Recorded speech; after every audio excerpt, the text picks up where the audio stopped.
Hey YouTube, good evening. Even though it's only 7 o'clock, I'm still adjusting to this early nighttime. Anyway, so I want to ask you guys a question about YouTube, about content creators and so forth. Anyway, I'm going to ask you a question. Do you guys enjoy, at least in this sector, and, it depends on you, how you want to define what this sector is or who's in this sector, who's out of it. But I want to ask you a question. Because what I'm discovering is two schools of thought that I'm focusing on. One school of thought in this sector is that we talk about each other, right?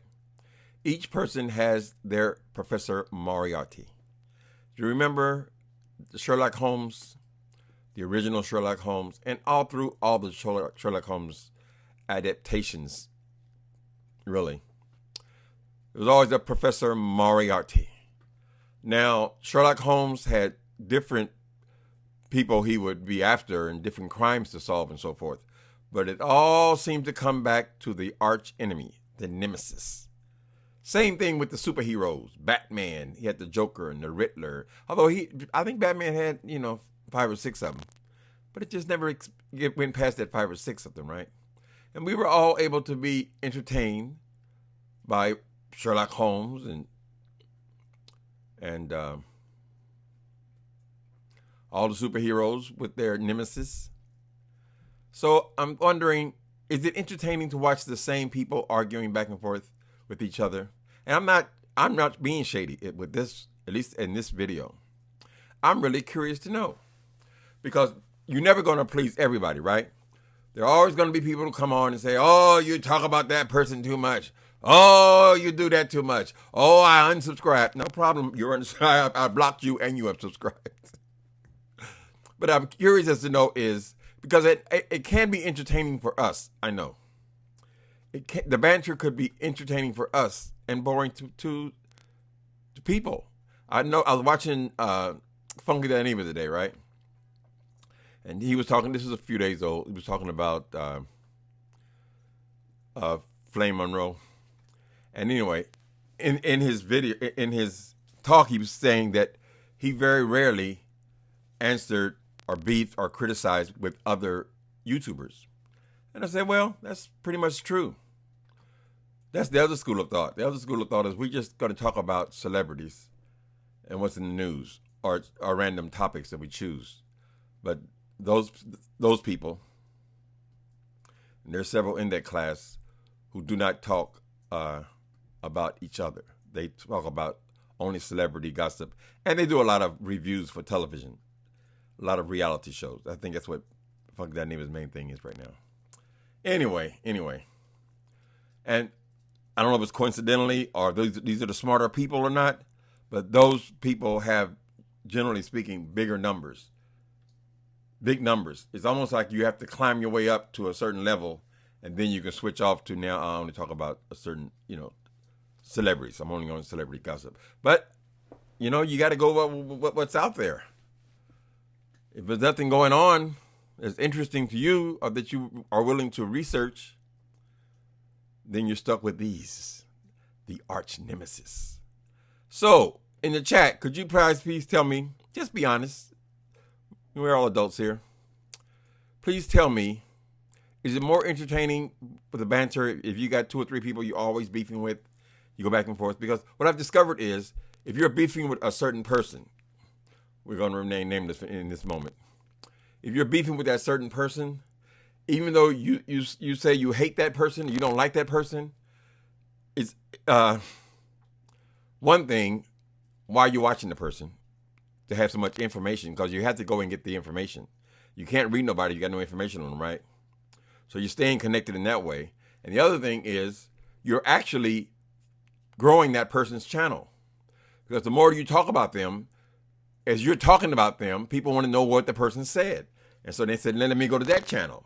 And it goes back and forth and back and forth. But you're actually helping the person who you seem to have such disdain for.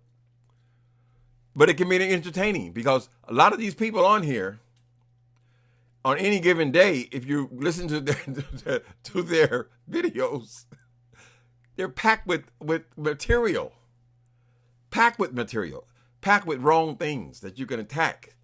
But it goes back and forth. So when you make a video about them, then they make one about you, and then it goes back and forth. And so is that entertaining? Is that like a reality show kind of thing? Or is it annoying? Not going to please everybody. I understand that. There's always somebody that come down my chat. Whoa, you're talking about that person again. Oh, people want to tell you what to talk about, what not to talk about, and so forth like that. But you do want to consider what is entertainment about. Similar to when I'm writing, and I'm trying to get back into writing. I really, really want to focus on getting back into writing, but you got to figure out what do people want to hear about. I had one very successful book. It was nonfiction, and then I had 4 books in the series. I don't know if that was as entertaining for people. Very entertaining for me, but just say you should research the market. What do people want to hear? Are they like when we were young? Every television show was cop shows. Columbo, Mannix, Barnaby Jones, Christy Love. I mean, they're all of them. Either you were a sitcom or you were a detective show, right? Now they have the CSI type programming, whatever. So there are trends and so forth. But I want to know, for my own benefit, what do you guys find most entertaining? Now, I can't go and just picking up on anything that I'm not interested in just for the sake of having a show on here. I guess theoretically you could just come on less. But if you come on less, people tend to forget, out of sight, out of mind.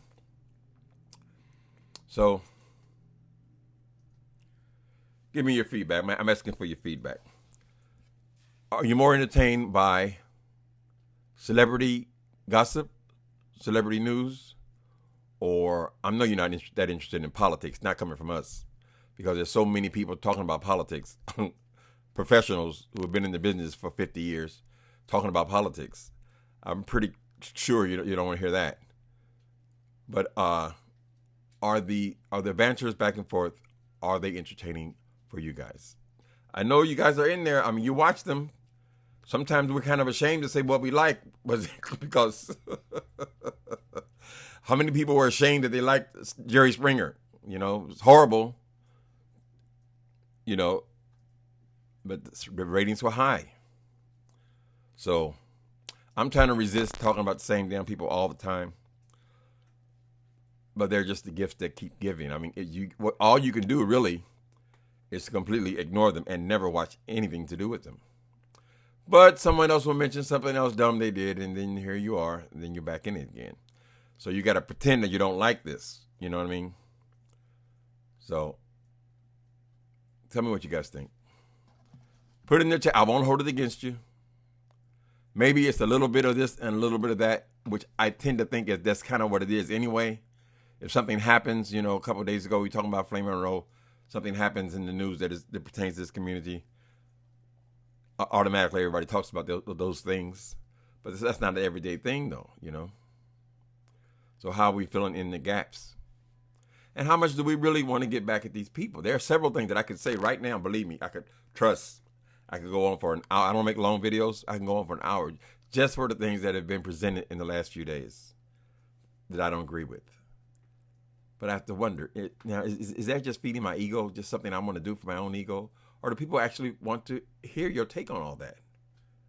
You know what I mean? How do you break away? All right, people. Happy Monday. We'll be listening. You getting ready for what do? You take your turkey out tonight? Let me see. Every year, I do Thanksgiving dinner here. One dinner a year I do in my apartment, right? And I always choose to do ham. Why? For the obvious reason. A ham is very easy. You just read the directions, turn the oven on, and stick it in, right? It's basically already cooked. And then the other people that come, they all select certain things that they bring every year. That's kind of our routine. Or I'll do turkey, but I'm no cook. I very rarely go in my kitchen except for Marie Callender's cereal, stuff like that. Microwave and refrigerator is my kitchen experience. But when you get a ham, you have to.